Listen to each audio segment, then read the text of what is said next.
Okay, class, we need to finish up what we started yesterday. And yesterday we worked on how to find trig function values for any angle with angles in standard position. And we've covered angles between 0 and 360, 0 and 2 pi, angles that are bigger than 1 revolution around. But so far, everything that we have worked with has terminated in one of the 4 quadrants. So we've skipped over some special angles called quadrantal angles. And these are the angles whose terminal sides lie along one of the coordinate axes. For example, the 90-degree angle. 90-degree angle lies along the positive part of the x-axis. That's a quadrantal angle. Terminal side is on an axis. Another possibility is negative 3 pi. Negative 3 pi has the terminal side on the negative part of the x-axis. So that would be considered a quadrantal angle. Now, the difficulty with quadrantal angles is they don't follow quite the same rules all the time that the other angles do, because they don't make reference triangles. If I picked a point on this 90-degree angle and connected it back to the x-axis to make a reference triangle, no triangle is formed. It's just a segment. So using triangles in the opposite adjacent hypotenuse definitions for the trig functions doesn't work very well on these. So we need an alternate set of definitions before we can evaluate these angles for any of the trig functions. So instead of using reference triangles, we're going to use a point on the axis to find the trig values. Yesterday, we learned some alternate definitions for the trig functions. Sine theta is a y-coordinate of a point on the terminal side divided by r. Cosine of an angle is the x-coordinate divided by r. Tangent of the angle is y divided by x. And then, of course, cosecant, secant, and cotangent would be the reciprocals of these. As long as we can find a point on the terminal side, x and y, and we can calculate r using the Pythagorean theorem, even though we don't make an actual reference triangle, it's still a Pythagorean relationship. So we'd still square the x-coordinate, square the y-coordinate, add, take the square root to find what would be like a hypotenuse to get the r. And we can do all of these calculations without a triangle. So quadrantal angles are really limited. They can only terminate in 4 places. So an angle can terminate on the positive part of the x-axis and contain any point on that axis. A quadrantal angle can terminate on the positive part of the y-axis, so that could be a 90 or negative 270 degrees, or even some rotation that's bigger than a full revolution. We have a terminal side on the negative part of the x-axis that could contain any point on that axis, and then an angle that terminates on the negative part of the y-axis. Those are the only 4 terminating locations. All I need is a point for each of those 4 terminating sides.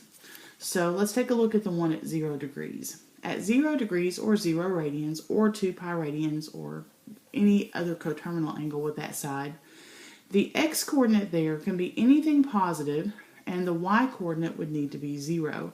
So any positive number, comma 0 would work for that point. I could pick a half, I could pick 7/8, I could pick 2.5, I could pick 20, I could pick 2,371, comma 0. I'm going to keep it simple. I want the 1.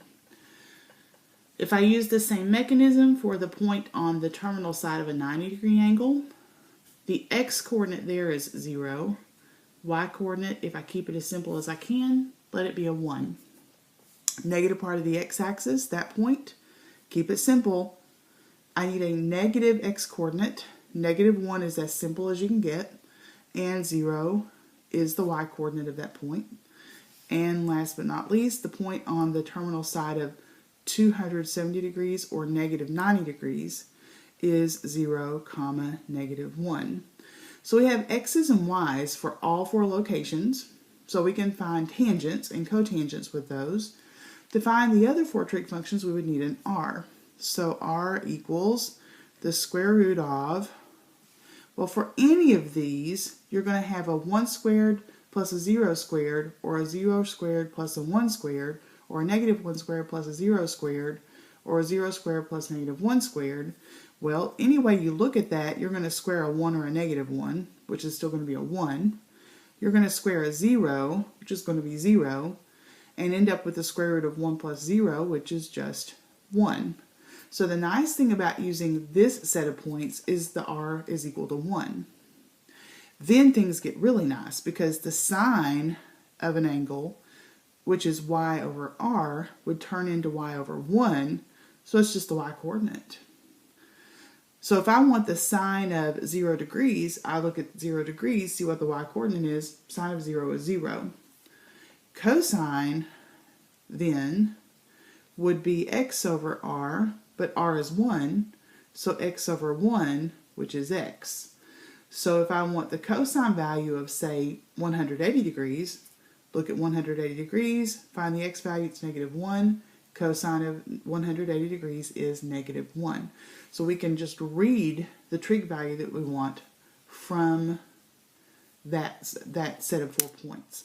So one picture will do them all. If I draw that one picture, all quadrantal angles are covered. Tangent, I don't worry about, because remember, tangent is y over x. It doesn't involve r at all, so we'd still have to do a ratio of the y coordinate to the x coordinate. But we're only dealing with zeros and ones and negative ones, so the answers are going to be quick and simple. So with that in mind, let's look at some examples. So I want to find each value without a calculator. Calculator will find them. Your calculator will even give you, pretty forms if you have radicals, which aren't involved in these. But these sorts of questions you would need to be able to answer on the non-calculator part of the test, so we need to practice it that way. I want the sine of 90 degrees. So I'm going to either redraw that picture or I'm just going to pull it over and look at the picture. 90 degrees is here. Sine is the y coordinate. Y coordinate's 1. Sine of 90 degrees is equal to 1. Done. No triangles to draw. No heavy calculations to do. Cosine of 3 pi. Think about where 3 pi is. It's more than a full revolution. So 1 pi is half a circle, 2 pi is a full circle, another pi makes 3 pi. That lands at the 180 degree terminal side. If I look at my picture at 180 degrees, I have negative 1 comma 0. I'm looking for the cosine. That's a negative 1. Because cosine is the x coordinate. So cosine of 3 pi is negative 1. Cosecant is the reciprocal of sine. So if cosecant is the reciprocal of sine, then I need the reciprocal of y, which is 1 over y. So I need 1 over whatever the y coordinate is there. So what angle? 0 radians. So 0 radians is the same as 0 degrees. Y coordinate is 0. So I need 1 over the y coordinate, which is 1 over 0. And we can't divide by 0. That is an undefined operation. So we would respond with that's undefined. Cosecant of 0 cannot be calculated. All right, a couple more examples on the next slide and we'll be finished. Secant of negative 270 degrees. Okay, look at our picture again. 270 degrees is 3 quadrant rotation, but we're going in the negative direction. So if we start at 0 and go in the clockwise, 90, 180, 270, the terminal side is the positive part of the y-axis. We're looking for the secant. And secant is the reciprocal of cosine. Cosine is 0, the x-coordinate. So I need the reciprocal of 0, which is 1 over 0, which is also undefined. Last one, tangent of pi over 2. Pi over 2 is the same as 90 degrees. Half of a pi. So if I go half a pi, that's a rotation to the positive part of the y-axis again.